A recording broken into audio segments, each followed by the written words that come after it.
Just চিন্তা করে দেখুন কেমন হবে যদি জীবনের সবচেয়ে বড় ধাক্কাটাই কাউকে একদম সফলতার চূড়ান্ত শিখরে পৌঁছে দেয়।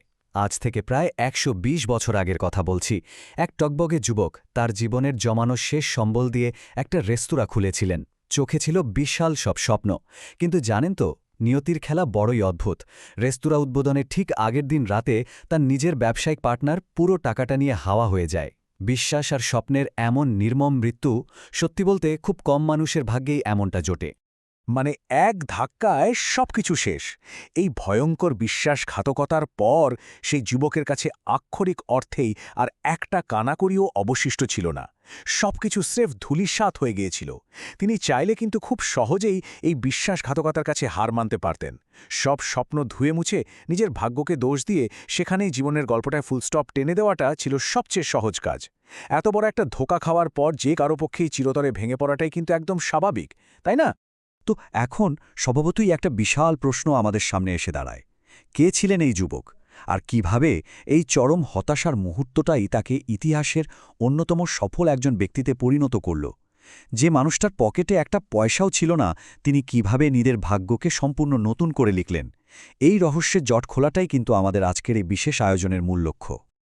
আজকের এই স্লাইড ভিত্তিক বিশ্লেষণ আর আলোচনার মূল উৎস হল দারুণ একটি চ্যানেল, ফেথ ইন স্টোরিজ বা ফেট ইন স্টোরিজ। জীবনের ঘোর অন্ধকারে পথ খুঁজে পেতে সাহায্য করে তাদের এই অসাধারণ সব সত্য ঘটনাগুলো। তো চলুন মূল কাহিনীতে প্রবেশ করা যাক। এতক্ষণ ধরে যে যুবকের কথা বলছিলাম, শুনলে অবাক হবেন, তিনি আর কেউ নন, বিখ্যাত ফোর্ড মোটরসের প্রতিষ্ঠাতা স্বয়ং হেনরি ফোর্ড। পার্টনারের ধোঁকা খাওয়ার পর আশপাশের সবাই তাকে বলছিল, সব বাদ দিয়ে এবার অন্তত একটা নিরাপদ চাকরি খোঁজো। কিন্তু ফোর্ড ভাবতেন অন্যরকম। তার প্রবল বিশ্বাস ছিল যে চরম প্রতিকূলতার ওই মুহূর্তটি আসলে বিশাল কিছু সৃষ্টি করার সবচেয়ে বড় সুযোগ। এরপরই শুরু হয় এক নতুন অধ্যায়, একাকী আর নিঃসঙ্গ সংগ্রাম। একটা সস্তা গ্যারেজে দিনরাত এক করে অমানসিক পরিশ্রম।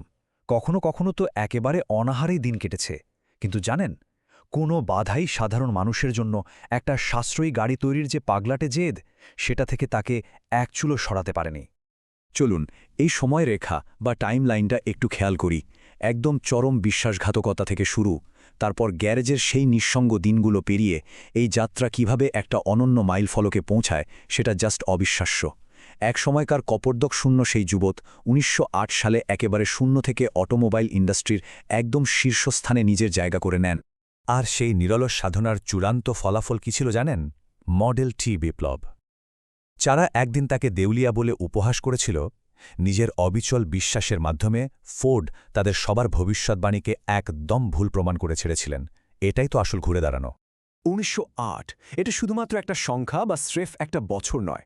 অটোমোবাইল শিল্পের ইতিহাসে এই বছরটির ঐতিহাসিক গুরুত্ব যে কতটা বিশাল তা বলে শেষ করা যাবে না।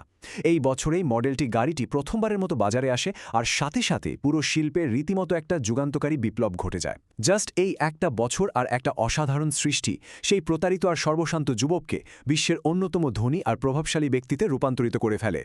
এতক্ষণ ধরে আমরা যে ঐতিহাসিক ঘটনাগুলো দেখলাম, তার গভীরে কিন্তু খুব দারুণ একটা মহান শিক্ষা লুকিয়ে আছে।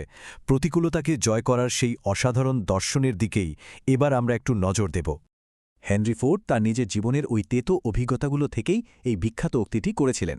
তিনি বলেছিলেন, যখন মনে হবে সবকিছু ঠিক বিপরীতে যাচ্ছে, তখন মনে রাখবেন উড়োজাহাজ কিন্তু বাতাসের অনুকূলে নয়, প্রতিকূলে উড়ে। কথাটা একবার ভেবে দেখুন।